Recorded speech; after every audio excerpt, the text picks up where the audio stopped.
Greetings! I'm Dr. Bernadette Best Green, Associate Professor of Education and English.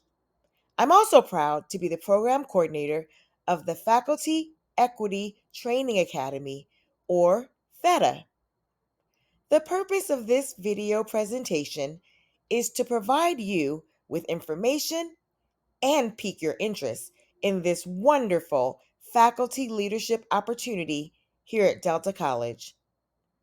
The FETA leadership team is excited to announce that equity minded Delta College full time and adjunct faculty are once again invited to apply to join the next FETA Community of Practice cohort and become a part of our growing community of Delta College professors who wish to deepen their praxis as equity minded educators. Welcome to the video presentation of Deepening Your Praxis as an Equity-Minded Professor with the Faculty Equity Training Academy. The information displayed on this slide provides an overview of the topics that will be explored in this recording. Next, we will explore the distinctions between equity and equality as a basis for understanding our collective charge with supporting the academic achievements of our Delta College's historically marginalized and disproportionately impacted student populations. This information will be followed by an overview of the Faculty Equity Training Academy and an examination of Delta College's 6 equity guiding principles. Next, I will introduce you to members of the FETA leadership team before briefly exploring information about becoming a community of practice. Then, you will hear directly from some of our graduates who've become Delta College Equity Ambassadors as they reflect on their own experiences as members of the Faculty Equity Training Academy Community of Practice. Then, I will provide brief summaries of the responsibilities of FETA Community of Practice cohort members before sharing an overview of the curriculum within the Phase 1 Introductory Equity course and the Phase 2 Advanced Equity course. During this part of the presentation, I will also shed light on what the FETA Community of Practice members generate for their Phase 1 presentations at the end of Semester 1 and their Phase 2 presentations at the end of Semester 2. Then, we will take a quick look at the 2023-2024 FETA programmatic timeline before discussing the next steps for all potential FETA applicants. Finally, you will have the opportunity to view some featured FETA practitioner research project findings generated by a few of our FETA Community of Practice cohort members. The Delta College Faculty Equity Training Academy promotes the following distinction between equality and equity, where equality suggests that each student is afforded equal or the same amount of resources, opportunities, support, and accommodations. The driving force behind equity suggests that in order to achieve an equitable outcome, each student's unique circumstances influences the allocation of resources, opportunities, support, and accommodations provided. As I briefly mentioned earlier, the FETA leadership team is excited to share that the Faculty Equity Training Academy is actively recruiting full-time and adjunct faculty cohort members who are committed to improving rates of engagement and achievement for Delta College's historically marginalized and disproportionately impacted student populations. Individuals selected to join The next FETA Community of Practice cohort will form a community of practice whose members support one another to understand and employ equity focused practices in their capacity as community college professors. FETA empowers faculty cohort members to design and execute innovative approaches that employ the principles of practitioner research as we collaborate across our college to improve achievement and persistence outcomes associated with our historically marginalized and disproportionately impacted student populations. During the first semester, FETA cohort participants will complete Phase 1 of the FETA curriculum, which centers Delta College's 6 equity guiding principles and introduces them to the principles of practitioner research. Cohort participants who graduate Phase 1 will earn a certificate of completion for completing this introductory equity course, along with a $1,500 stipend and 20 hours of flex credit. During the second semester, FETA cohort participants will complete Phase 2 of the FETA curriculum, which centers a beginner's practitioner research course taught by FETA coordinator Dr. Bernadette Best Green in preparation to research, plan, implement, and evaluate an original, equity focused intervention that is designed to improve teaching and learning within their own classrooms. Cohort participants who graduate Phase 2 will earn a certificate of achievement for completing this advanced equity course and earn recognition as equity ambassadors at Delta College, along with a $2,000 stipend and an additional 25 hours of flex credit. The first 6 modules of the FETA Phase 1 Introductory Equity Course curriculum centers Delta College's 6 equity guiding principles. Additionally, during their FETA Phase 2 Advanced Equity course, participating faculty members will conduct a practitioner research project aligned with one of these 6 principles that they will research, plan, execute, and evaluate in order to improve teaching and learning in their own classrooms. Equity guiding principle number 1: inclusion. We believe an inclusive culture means all are invited and welcome to the conversation. We will solicit and honor all campus perspectives, regardless of rank or titles. We listen openly, engage respectfully, and communicate authentically and regularly. Equity guiding principle number 2: inquiry. We understand that some policies and practices disproportionately impact certain groups of students.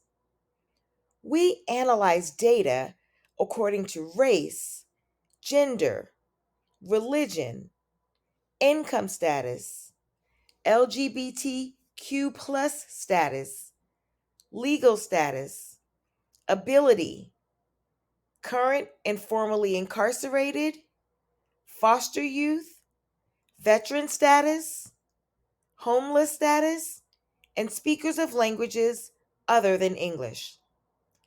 Our data informed actions strive to prioritize supporting groups that need it most by removing policies and practices that serve as barriers to their success. Equity guiding principle 3: social justice. We recognize that society unfairly distributes wealth, opportunity, and privilege.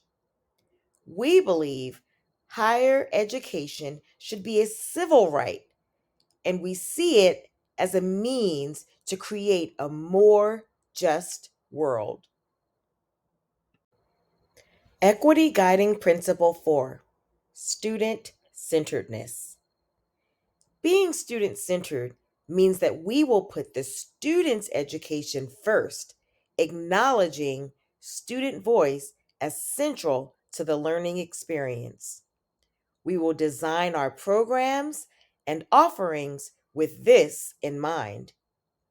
We strive to listen to their needs. We are culturally responsive, and we prioritize a shift in our approach to meet them where they are and take them to where they want to go. Equity Guiding Principle 5: Transparency.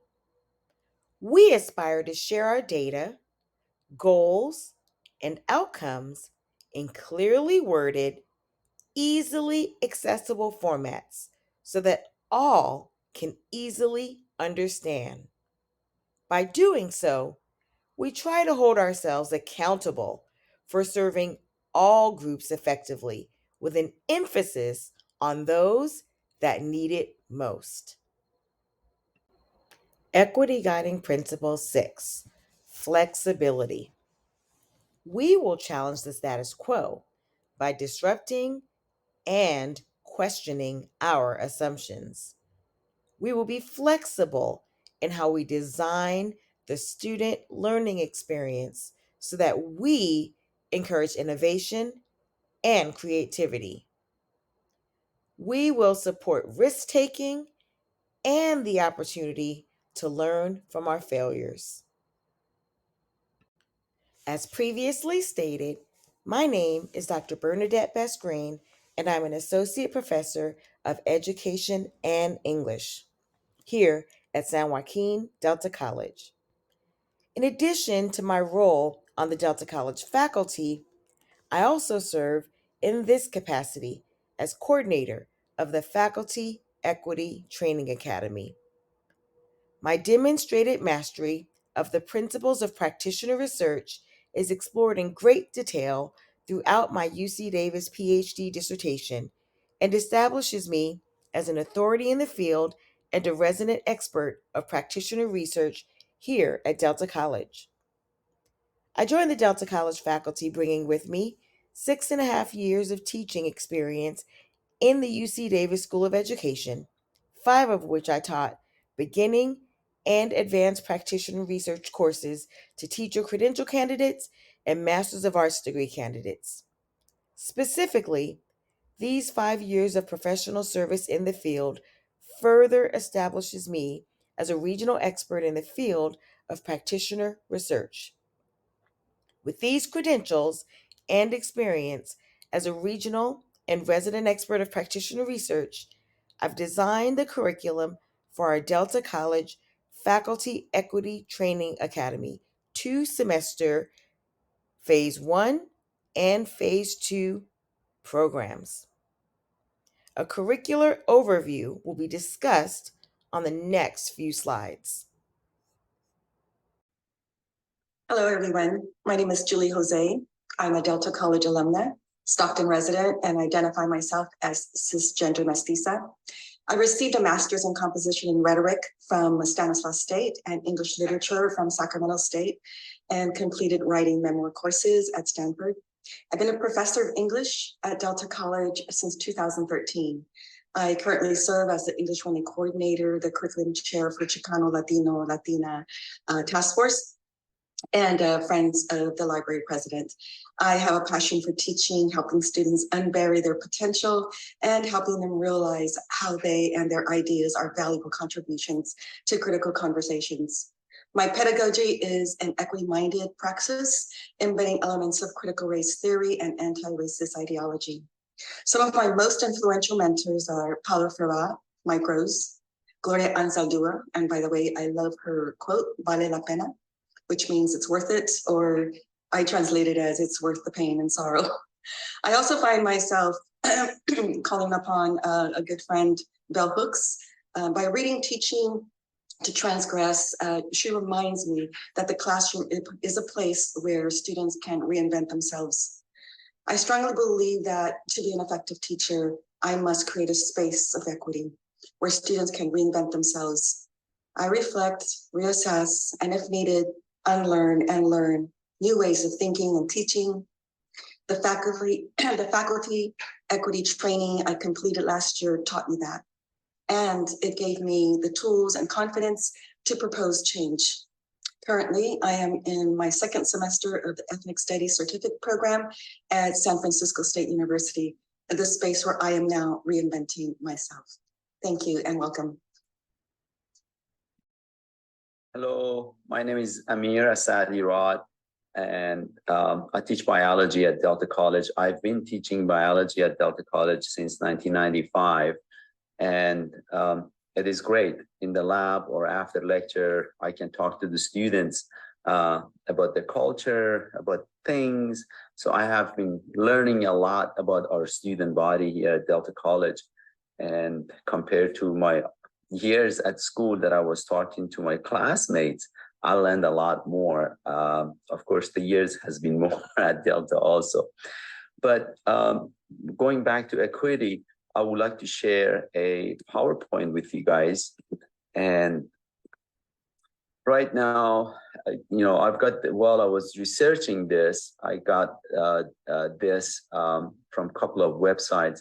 One of them, Stephen Mintz, he did a survey, and he found half of the Latinx students surveyed, and 42% of the Black students canceled or altered their educational plans due to the pandemic.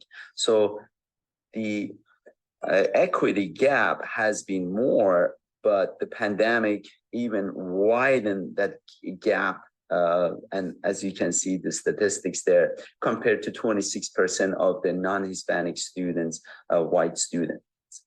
And U.S. Department of Education website, I went in there and looked at this also. And he said the challenge of ensuring educational equity is formidable. It's tough. Everybody knows that. But this is the part that relates to us at Delta College. Is that website, U.S. Department of Education, says our country's international competitors are improving faster than we are educationally.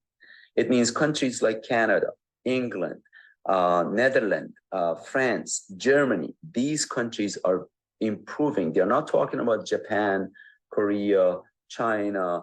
They're not talking about those countries. They're talking about these are the competitors.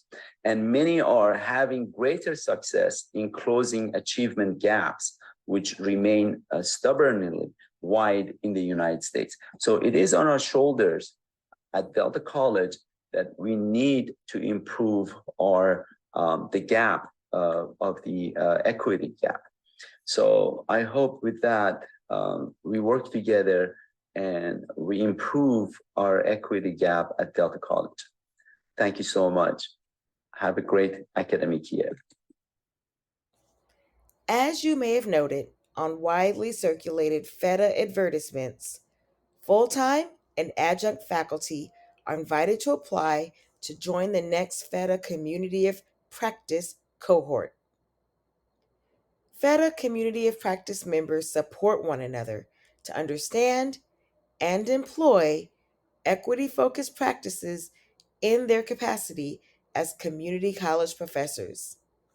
Laven Winger first used the term communities of practice to describe learning through practice and participation, which they named situated learning. The structure of the community was created over time through a process of legitimate peripheral participation.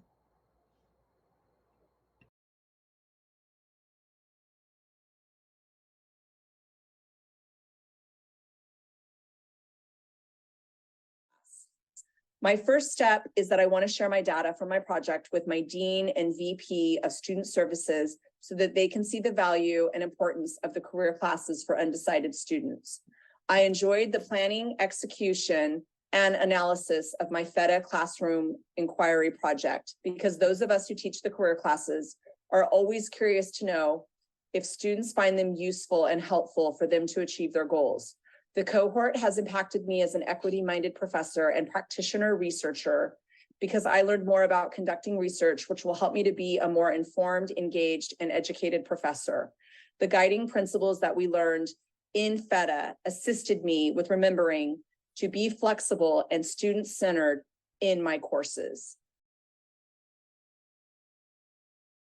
Our thoughts. I just want to take the time to thank my FETA professors and my fellow future equity ambassadors for continued support and motivation, because looking at this whole situation, being a mother of 4, having to take evening courses myself, I had to use, or I was at the discretion of these instructors for their flexibility, and I wouldn't have made it through if I didn't have understanding instructors. So me as an educator looking, how could I ask my students, or how could I even not be flexible, considering that I wouldn't even pass this course if my instructor didn't allow me to have a flexible deadline. So again, thank you for being understanding.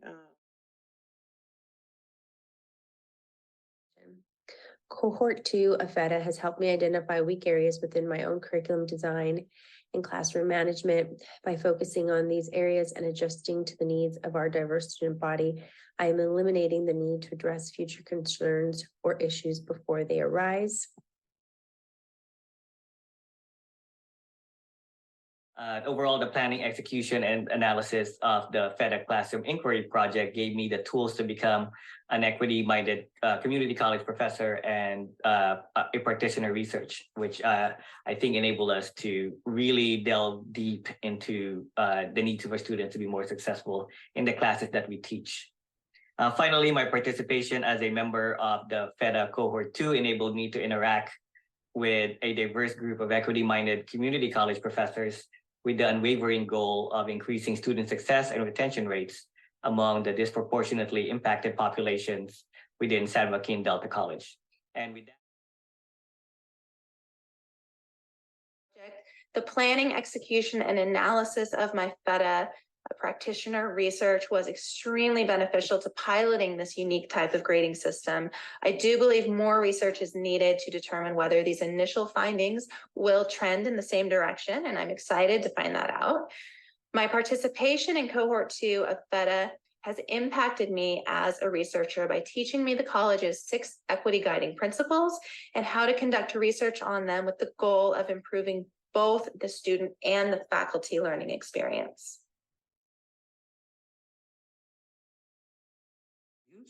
I thought the planning of this project was lengthy, but you know what they say, if it's hard, it's worth it. The execution itself was fun and scary at the same time, as I wasn't sure what to expect and I wasn't sure how the students will react to this intervention. The analysis of the project was intriguing and exciting as I started to notice change and improvement based on academic scores, level of student engagement in the classroom, and the best objective feedback, which is the students' positive verbal comments about their experience. In addition to providing insight into my own classroom instruction, this project gave me a chance to really know and appreciate the diversity within each one of my students. Thank The impact that Cohort 2 had for me, there were many ways that it impacted me.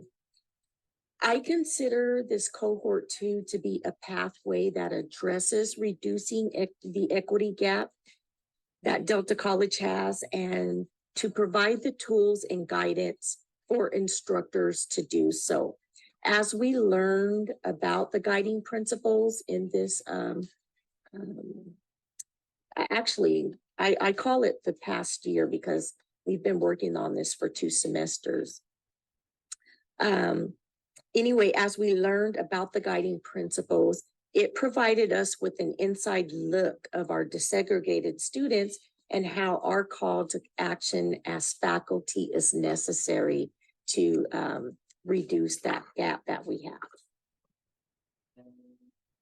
I would like to thank the following people who made this possible. First is the FETA leadership team, Dr. Bernadette Best-Green, Dr. Julie Jose, and Dr. Amir Asadi Rod. You guys were awesome. Special recognition to Dr. Stephen Graham, who helped me overcome my anxiety and all of the challenges that I faced in this cohort too. And then lastly, I would like to thank my accountability partners, David Terry, Kevin Cabrera, Stacy Begnosco, and Monica Fuentes Rodriguez. You guys were amazing. I love you, and I look forward to working with you again in the future. This was awesome experience.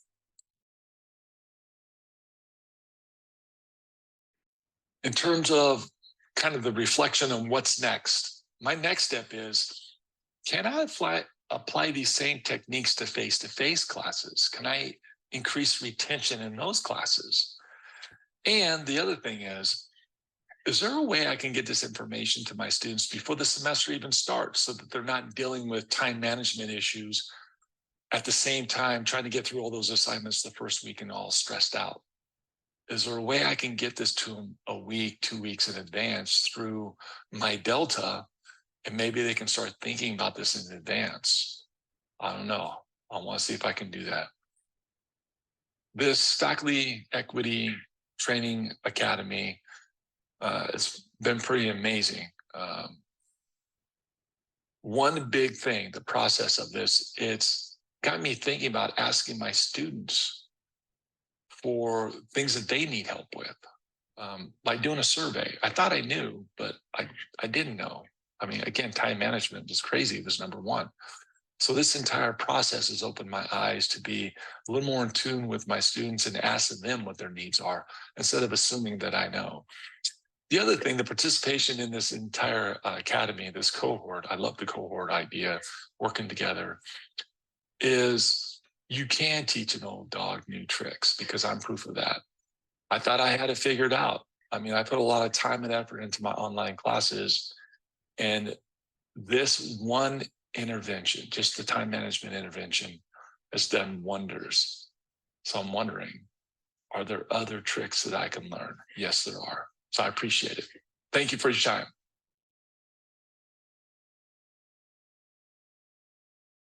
And I want to say that I'm very appreciative for FETA for providing more insight on equity and teaching me how to research students in order to better serve them and do my job better. So thank you, Dr. Bernadette Best-Green.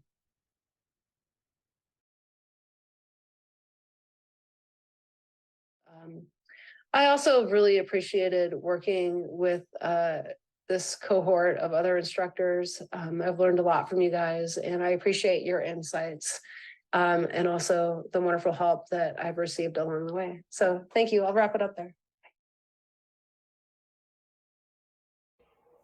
Upon successful completion of the Phase 1 Introductory Equity Courses Responsibilities, FETA Community of Practice members will be compensated with a $1,500 stipend and 20 hours of Semester 1 Flex Credit.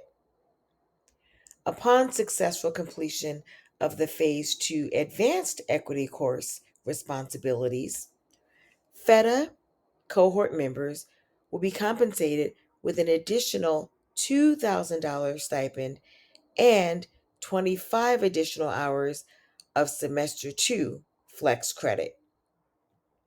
These participation expectations include the following: peruse course content in bi-weekly modules of our FETA Canvas course website and complete all activities and assignments in a timely manner.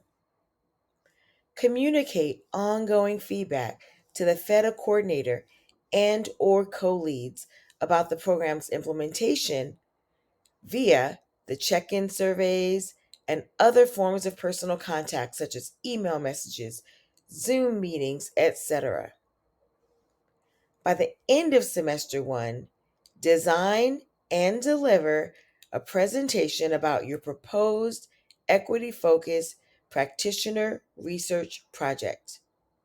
And finally, By the end of semester 2, design and submit your research poster, your 5 to 7 page executive summary, and your video recorded 7 to 10 minute research talk about your practitioner inquiry research project.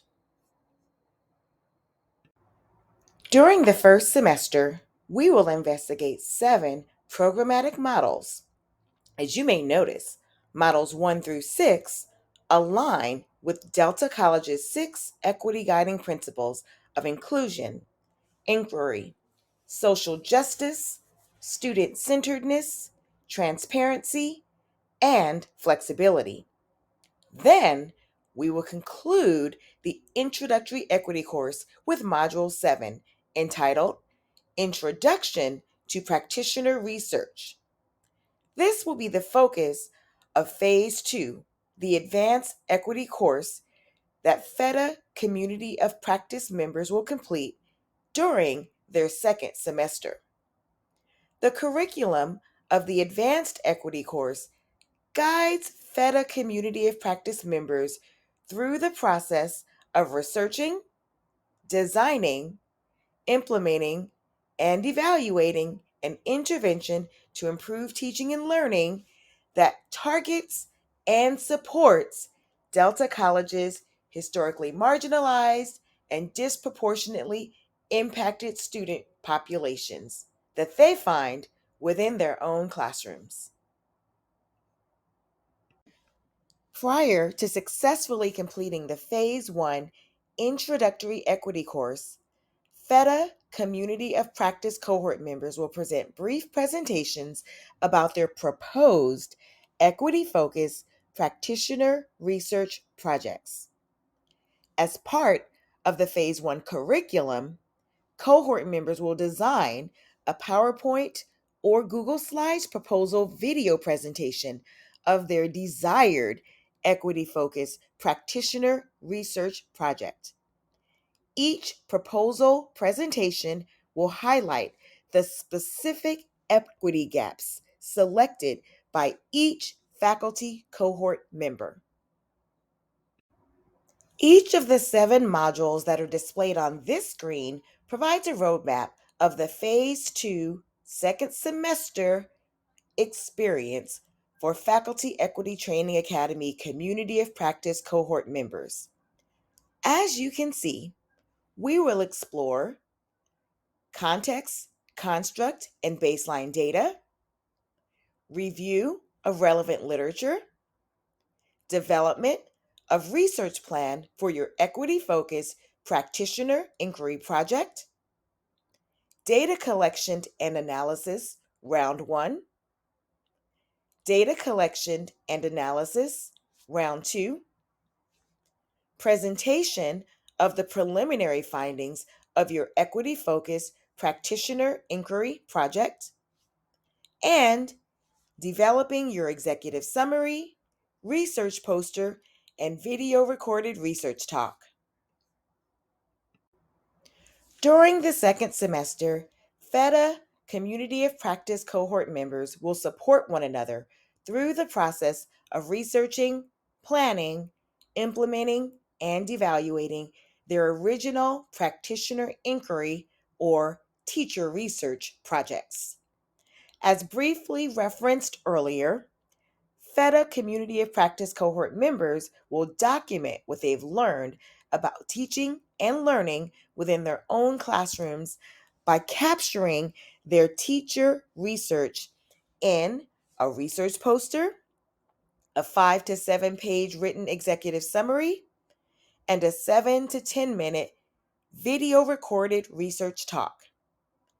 These artifacts will provide an overview of their equity-focused practitioner research projects and highlight the findings associated with their progress toward closing their targeted equity gaps.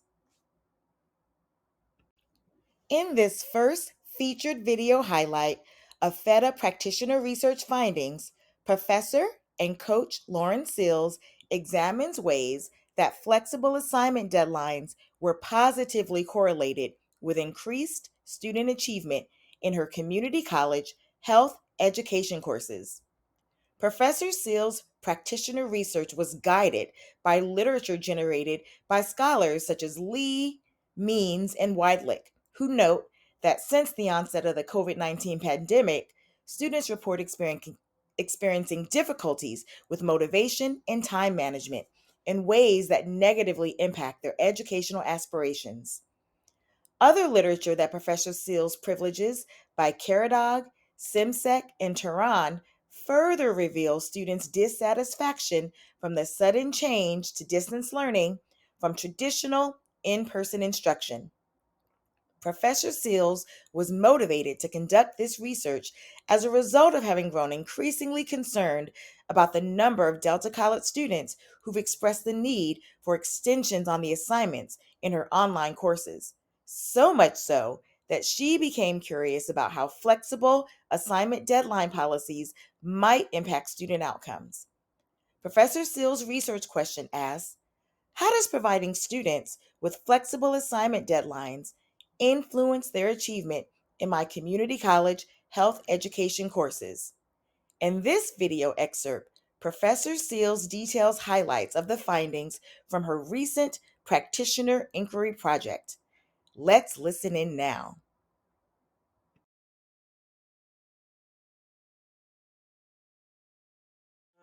And weeks 1 through 8, a significant difference between dual enrollment and high school students and college students in the health education course was revealed. 11 out of the 45 dual enrollment students utilized the flexible deadlines and turned in assignments late in comparison to only 3 out of 48 college students. So dual enrollment students utilize the flexible deadline much more than the college students. On average, the assignments turned in late also tended to be a little higher than the submissions that were submitted before the deadline. Similar results carried on to round 2, a significant difference between the dual enrollment high school students and college students were revealed. It increased. 14 out of 48 dual enrollment students used the flexible deadline, and 5 out of 45 in the college student course used the flexible deadline. On average, the assignments that were the assignments that were turned in late tended to be a little bit higher than the submissions that were submitted on the suggested deadline again. So just giving students a few more days to turn things in resulted in more academic achievement.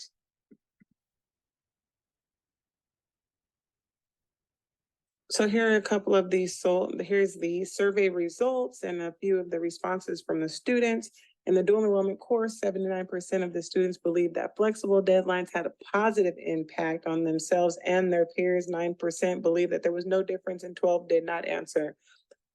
Students were grateful for the opportunity and believed that their peers also took advantage of the opportunity to recoup points for the most part. In the regular college course, 87% felt that there was a positive impact in the class, and 13 were not sure. However, only 30% believe that they learned more, and 70% said, it's about the same. 90% of the college course students believed were about between the ages of 18 to 24, and 3% were about 25 to 30. So both classes were relatively young. A dual enrollment student said, I did take advantage of the opportunity to submit multiple assignments. I know that that's not what I should have done, but I'm very thankful that the instructor for this course allowed it, because I do go to school that requires me to take much more classes than the regular high school. So most of the time I was already stressed on my school's work, and being able to turn in late work for this course made it less stressful for me. A college student said, thankfully, the deadlines for assignments were set on great days. I didn't have any missing assignments, so recuperating points will not apply to me. I do see that my classmates who took advantage of this opportunity, it did help them. Another dual enrollment student said, I never turned any work late, but if I ever had to, because something came up, I would have taken advantage of this opportunity. My friend who took this course as well took advantage of this opportunity. She loved it and found it extremely helpful. for when she had to switch houses from her dad's to her mom's who live apart. Another college student said, I did take the opportunity to submit a missing assignment due to being in the hospital, and the professor was very kind and helpful about my situation. In conclusion, the results show that students in both my dual enrollment and college health education 001 courses that utilize the flexibility deadlines to recruit points did slightly do better than students who did not. The flexibility deadline increased student success in both courses assessed. When given just a few days extra, students were able to increase student achievement. So how does providing students with flexible assignment deadlines influence their achievement? In my community college health ed course, it increases student academic achievement. I'm happy that I was able to collect data during FETA. It really opened my eyes. It'll really change the way that I look at things moving forward. Education will no longer be the way it used to be. We as educators need to adjust to our students' needs, and we need to stop waiting for pre-pandemic because there will never be one. Online courses will continue to be a valuable option for students that are looking to balance their education with other responsibilities and tailor their learning experience to their individual needs. We as educators need to figure out how to cater to the new educational model and be equitable. I encourage everyone to remember that equality is like giving everyone shoes that are in need, but equity is taking the extra step to find their correct shoe size. Let's work on giving the students what they need based on their specific needs, or and not think that we need to do what's best for them based on our thoughts. I just want to take the time to thank my FETA professors and my fellow future equity ambassadors for continued support and motivation, because looking at this whole situation, being a mother of four, having to take evening courses myself, I had to use, or I was at the discretion of these instructors for their flexibility, and I wouldn't have made it through if I didn't have understanding instructors. So me as an educator looking, how could I ask my students, or how could I even not be flexible, considering that I wouldn't even pass this course if my instructor didn't allow me to have a flexible deadline. So again, thank you for being understanding, and thank you for listening to my presentation. In this second featured highlight of FETA practitioner research findings, Professor and Chef Kevin Cabrera explore how deepening his commitment to flexibility influenced the success of students enrolled in his community college hospitality course. Professor Cabrera's practitioner research was guided by literature generated by Schroeder, who explored student success outcomes associated with the implementation of policies that allowed students to submit late work. Professor Cabrera also privileged scholarship by Santelli, who sheds light on student and faculty perceptions regarding institutional late work policies. Professor Cabrera's teacher research was further influenced by the scholarship of Janine, who provides insight into the usefulness of actual delay behaviors to predict student success, as well as a more profound understanding of procrastination, self-regulation, and pacing in online courses. Professor Cabrera was motivated to design and conduct his practitioner inquiry project due to his desire to investigate the influence of greater autonomy and flexibility on student retention and overall success in his courses. Professor Cabrera's research question asked, how does adopting a flexible assignment submission policy in my community college Introduction to Hospitality course influence student success? In this video excerpt, you will be able to glean highlights of Professor Cabrera's findings from his recent practitioner inquiry project. Let's check it out.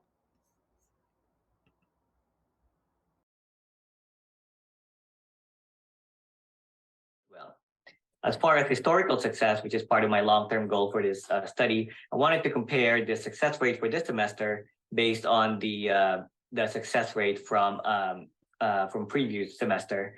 So the Tableau server had data from 2019 to 2021. And so for fall 2022, as you can see, there's 66.68% that passed, which is significantly better than the average of 45.46.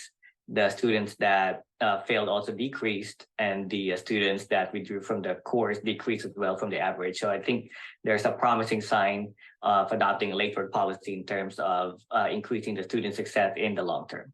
This slide kind of gives you a visual representation of some of the data that I described on the previous slide. So from a macro level, there are 11 students that did not adopt the late work policy. 9 of them passed, 2 of them failed. And there are 8 students that adopted the late work policy. So 5 of them passed and 3 of them failed. The main, when I go over the next slide, you'll kind of go over in a bit more detail what the difference is for those type of students. But from a micro level, this was discussed on the previous slide. It just kind of breaks it down from students that no late or missed submissions, only missed submissions, only late submissions, and late and missed submissions. On the right side, it goes over the grade distribution for fall 2022. So the top part gives you an overview of the letter grades at the round 1, which is the midterm, and the round 2, which is the final. So the left side, the orange, will be the midterm. So the main difference the main improvement would be there are more students that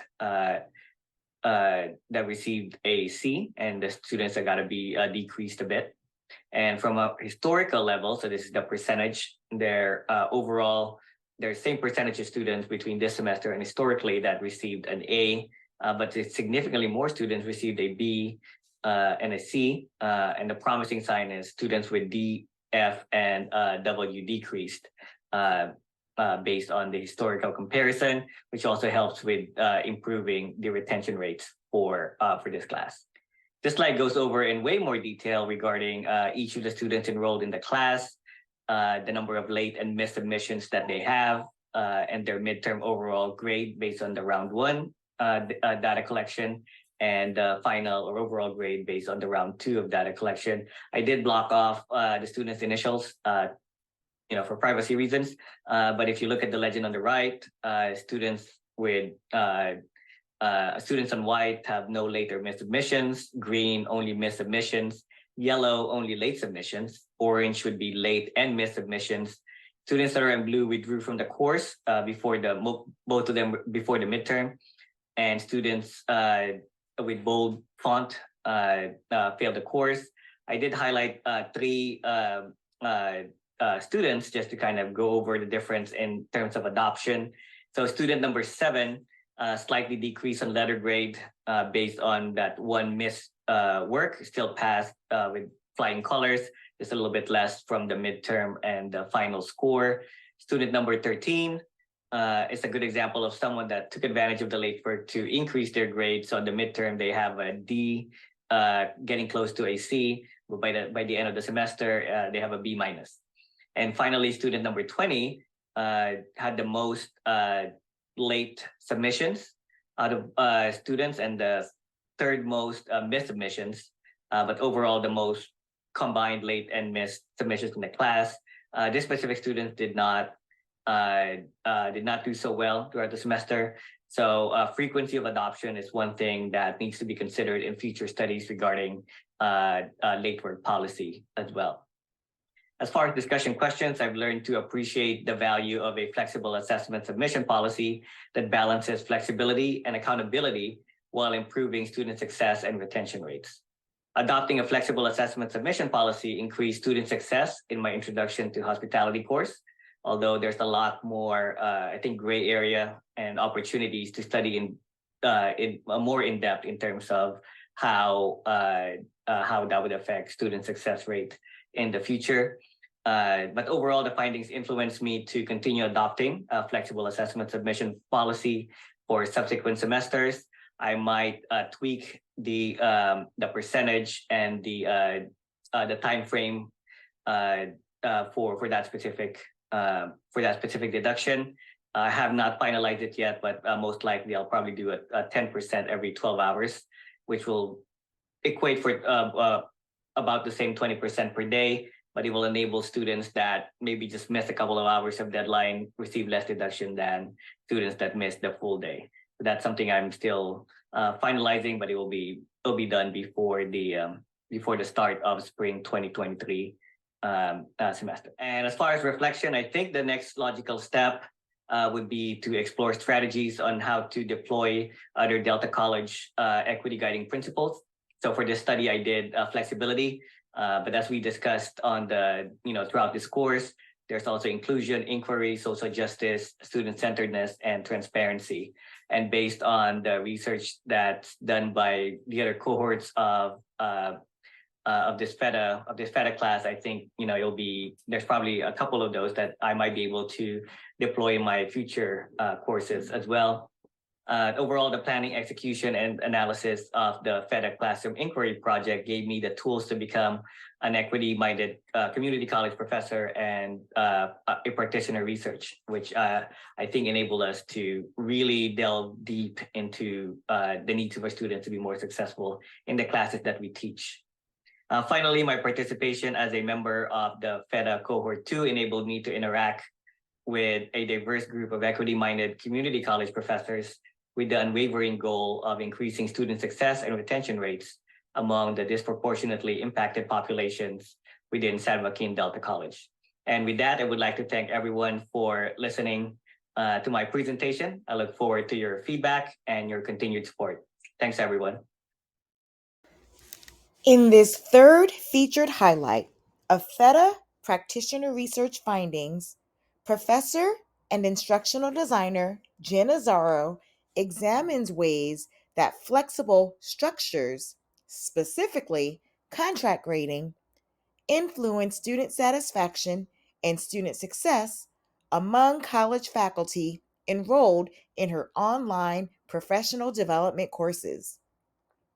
Guided by the scholarship examining contract grading generated by Harrington, Kerr, Nielsen, and Shinsk, Professor Azzaro investigated the influence of equity grading structures on course satisfaction and successful completion of online professional development courses taken by community college faculty.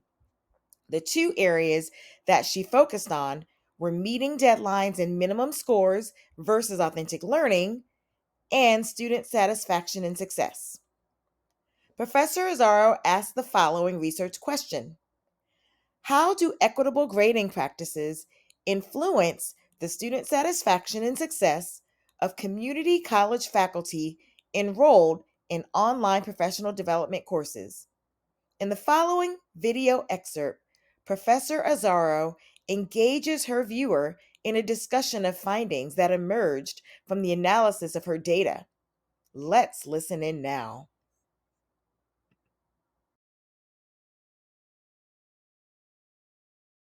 So I conducted 2 rounds of data because I teach short faculty professional development classes that are only 2 to 4 weeks in length. I chose 2 classes that were roughly the same length of time, had the same level of work, and the same number of assignments. So both of these classes had 10 assignments, roughly of the same challenging material. So the percent of individuals utilizing the 7-day grace period in my first class was 57%. The percent of individuals utilizing resubmission was 0%. 0% required both the grace period and the resubmission, and 43% of individuals utilized neither the grace period nor resubmission. I analyzed this data by viewing the number of submissions and timestamps in Canvas, as well as the assignment completion rates between participants who opted into the flexible grading intervention opportunities and those who did not. What I learned was that of the individuals who utilized 7-day grace periods, they only did so on between 1 and 3 assignments out of a total of 10, leading me to hypothesize that grace periods were only used when truly needed. Work submitted during the grace period was correct and did not need any revision or resubmission. Given the small set of data from round 1, I opted to administer the exact same intervention in round 2, my second class, with no changes. So in round 2, the percent of individuals utilizing the 7-day grace period was 50%. The percent of individuals utilizing resubmission was 50%. But it's worth noting that this was a completely different 50% than those who utilized the grace period. So some individuals opted to submit their work late, but they did it correctly. And some individuals submitted their work on time, but something was incomplete and they needed that instructor feedback and opportunity to revise and resubmit. So the percent of individuals utilizing both were 0. They did one or the other. And the percent of individuals utilizing neither was also 0. So everyone benefited from one opportunity or the other. I analyzed this data the exact same way as in round 1, and I found that of the individuals who utilized grace periods, they did so on between 4 and 7 assignments out of a total of 10. And of the individuals who utilized resubmission, they did so on only between 1 and 2 assignments out of a total of 10. So my observation remains the same, that extensions are likely used only when needed, and they may lead to a higher quality of work being submitted the first time. Whereas on the other hand, work submitted on time, but incomplete, did benefit from revision and resubmission for completion. So this is a graphical representation of my findings across both classes. So for the 7-day grace period, only 60% of all of my students took advantage of this. And when they did, they only used it for 3 or 4 assignments on average. So it was not taken advantage of the way I thought that it might be. For revision and resubmission, only 18% of all of my students utilized this. And when they did, they only needed to revise and resubmit an average of 1 or 2 assignments, which tells me or leads me to hypothesize that perhaps once they understood they needed to really look at the rubric and the assignment instructions, they were able to do that for subsequent assignments.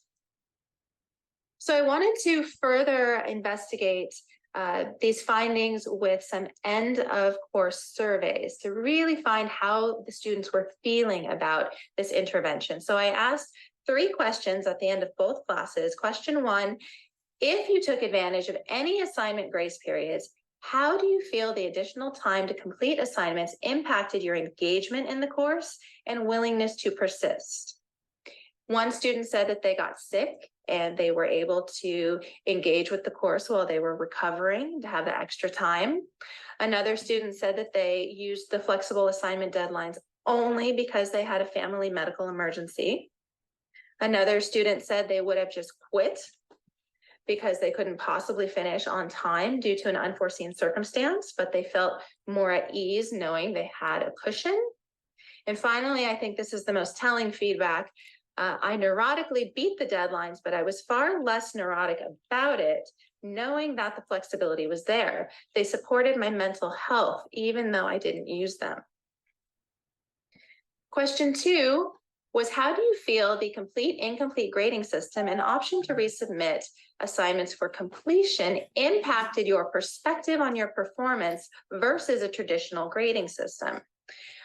A student commented that they loved the complete grading system, and they would have worked harder on their assignments if it was based on a traditional 0 to 100% scale.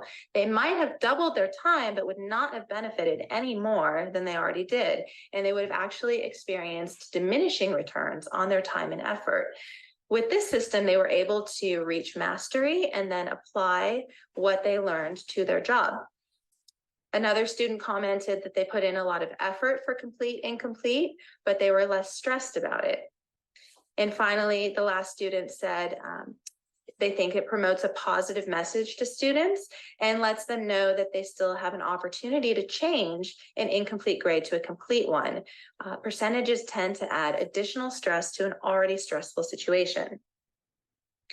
And the last question was, how did the feedback affect your perceptions of the instructor's investment in your success? The instructor's feedback allowed me to continue seeking knowledge and attain technical skills without fear. The instructor's feedback was meaningful and inspirational. It caused me to step up my game. This is where the student really connects with the instructor.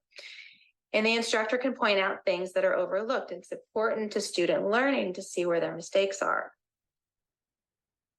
So my overall project findings were that grace periods may only be utilized when needed, such as in the case of illness or emergency. When utilizing grace periods, it is important that they be limited. I limited it to 7 days so that I could keep the class moving through as a cohort with no one being too far behind everyone else.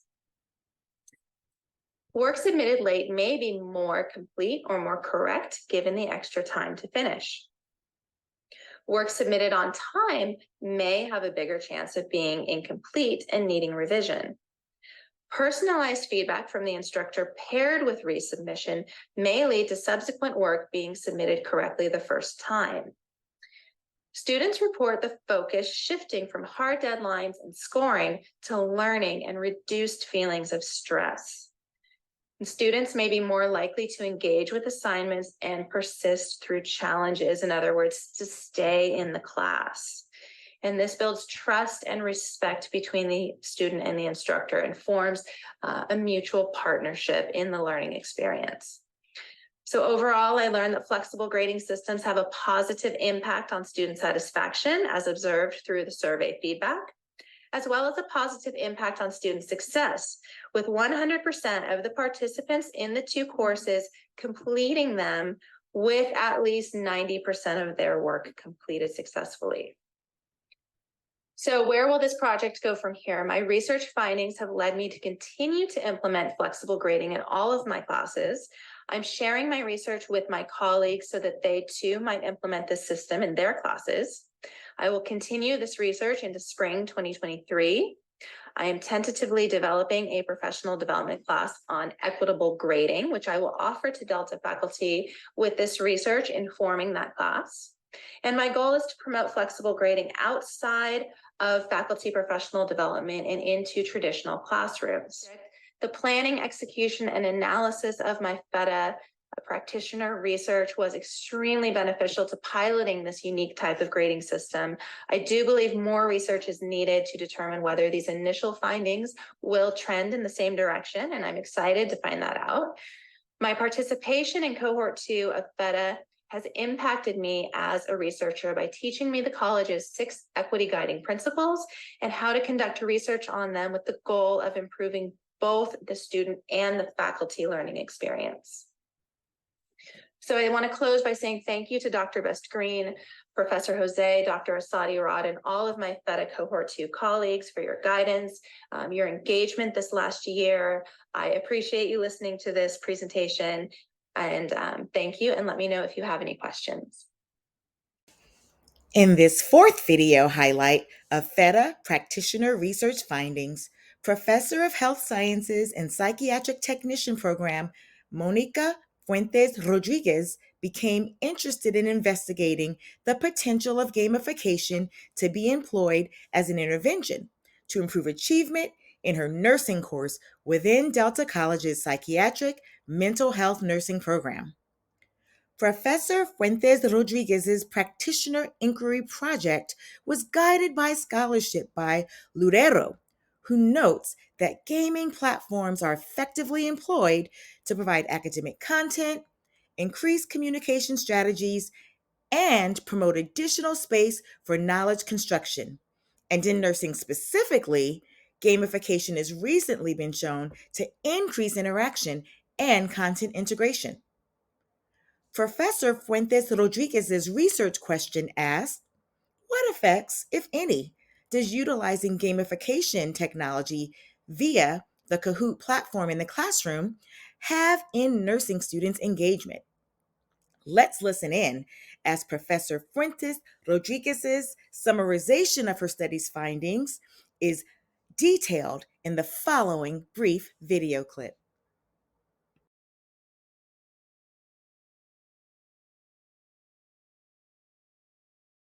Findings.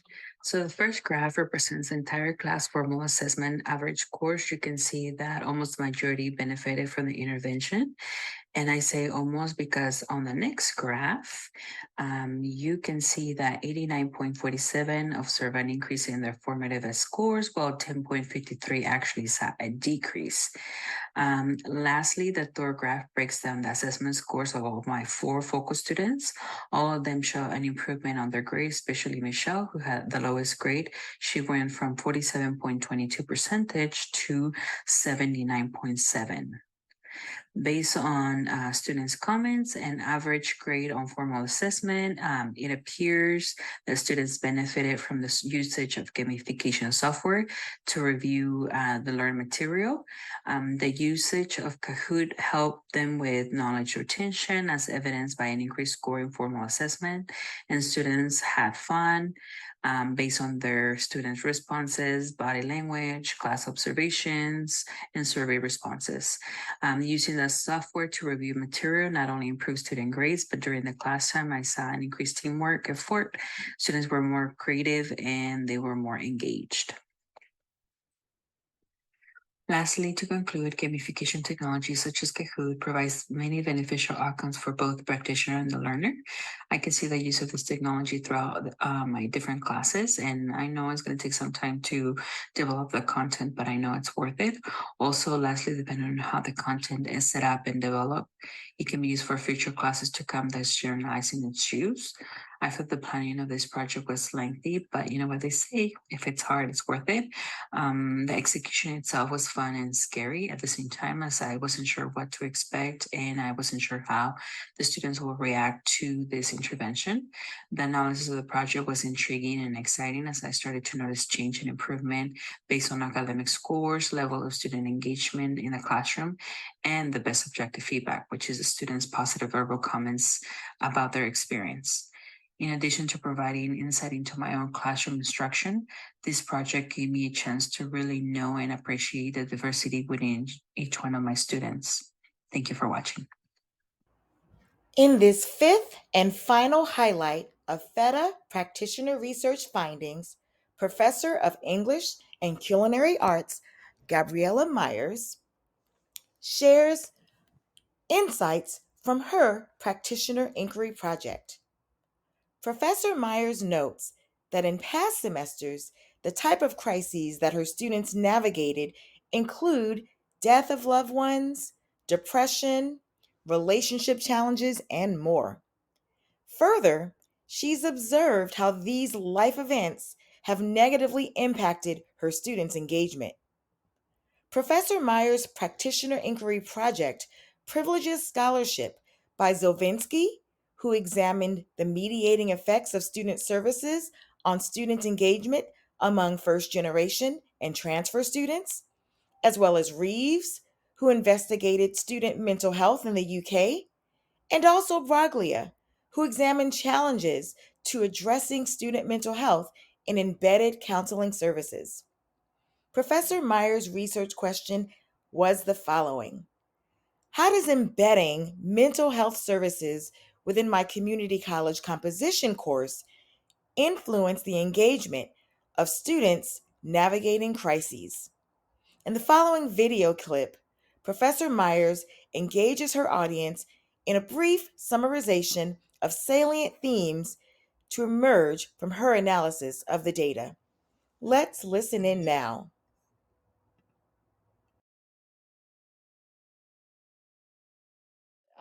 For me, it confirmed that our students are in need of counseling and mental health care services. At least the information should be there for them in multiple ways. So many students struggle with loss of a loved one, relationship challenges, depression, stress, and often they don't have anyone to talk to. Sometimes, again, especially if they're like single parents and they're kind of in this boat alone, there's not a whole lot in terms of people that probably they can vent to and reach out to that will really lend a listening ear. And so I think providing access to this information is really important for those students. I think it's important to embed this, especially in the required courses like an English 1A or 2A. I know students are given the information that, yeah, we have mental health care services and all these other services, probably during orientation, and often in their first meeting with a counselor. But I think, students are human and they often forget. And so it's important to give them information repetitively throughout their time at Delta College. And I think that really will help them fully understand that these services are available. And then they'll be more likely to reach out to them in the future, really to help them feel less alone, right, and more supported in their college work, which is so important. So the findings, basically you can see a little visual in terms of where the students kind of struggled the most. And it did vary a little bit based on the 1A and the 2A, but not a whole lot in terms of death of a loved one or relationship challenge. And I think it's important because we can communicate, providing the service is important because we can communicate that we really do care about our students' overall well-being, not just like, are you going to pass my course or not? So in conclusion, yes, providing this information and embedding it into the college composition course does have a positive influence on our students that are navigating through a crisis. This impact can be felt by most students as feeling a sense of belonging to the classroom and community college, knowing that the college instructors and staff care for the whole student, and understanding that one can persevere to finish a course and obtain a degree despite a crisis or life-altering challenges. I overall was really pleasantly surprised by the results of this project. I think embedding more information on the different services that Delta College provides in terms of food pantry, Pride Center, tutoring center, scholarship opportunities, embedding that into multiple courses, I think would be really helpful for our students. I also really appreciated working with this cohort of other instructors. I've learned a lot from you guys, and I appreciate your insights and also the wonderful help that I've received along the way. So, as you can see from the information featured on this slide, FETA Community of Practice cohort members will cover a lot of ground quickly. We work our way through a new module of content and activities approximately every 2 weeks. During our first semester, we begin with orientation to the Faculty Equity Training Academy and how to support and engage one another as members of a community of practice. Then, we engage relevant scholarship through literature and videos to deepen our collective understanding of the 6 big ideas that comprise of Delta College's equity guiding principles of inclusion, inquiry, social justice, student-centeredness, transparency, and flexibility. Before we conclude semester 1, we delve into an introduction of practitioner research. Next, during our second semester, we are ready to delve into the various phases of executing our original teacher research projects that each faculty member chooses in order to address equity gaps that they are now able to see within their own classroom. In the past, some FETA Community of Practice cohort members have chosen to collaborate on designing and executing similar teacher research projects within their respective classes. While this is not required, it is important to note that collaboration is baked into the process of the FETA Community of Practice. And in the past, FETA Community of Practice members have identified this as one of the most rewarding aspects of the process. If the information you've been gaining thus far resonates with you, we invite you to ponder whether the following next steps are right for you. 1. Consider whether this opportunity is a good fit for you at this time by viewing this FETA Community of Practice outreach video entitled Deepen Your Praxis as an Equity-Minded Professor with the Faculty Equity Training Academy in its entirety. Next, Confirm that your Delta College teaching load meets program eligibility. To be eligible, FETA Community of Practice member applicants must confirm official teaching assignments of one or more classes during both semesters in order to complete Phase 1 and Phase 2 assignments. Then, complete the FETA application, which is a Google form, by scanning the QR code featured on the following slide. Then, check your email for application status. Once your application has been successfully submitted, be sure to check your email frequently to learn any important updates pertaining to the status of your application. Next, notify your dean upon acceptance into this leadership activity. It is important that your dean and evaluation committee, if applicable, are aware of your FETA Community of Practice commitment and the progress toward earning status as one of Delta College's equity ambassadors. Then, contact us with your questions or concerns by sending email to bbest-green@deltacollege.edu, and it will reach me, FETA Coordinator Dr. Bernadette Best Green. Finally, join our Faculty Equity Training Academy Community of Practice. Be sure to log in to our Canvas shell to introduce yourself to others within our FETA Community of Practice as soon as you receive notification that you've been accepted into this leadership program. We can't wait to begin this journey with you.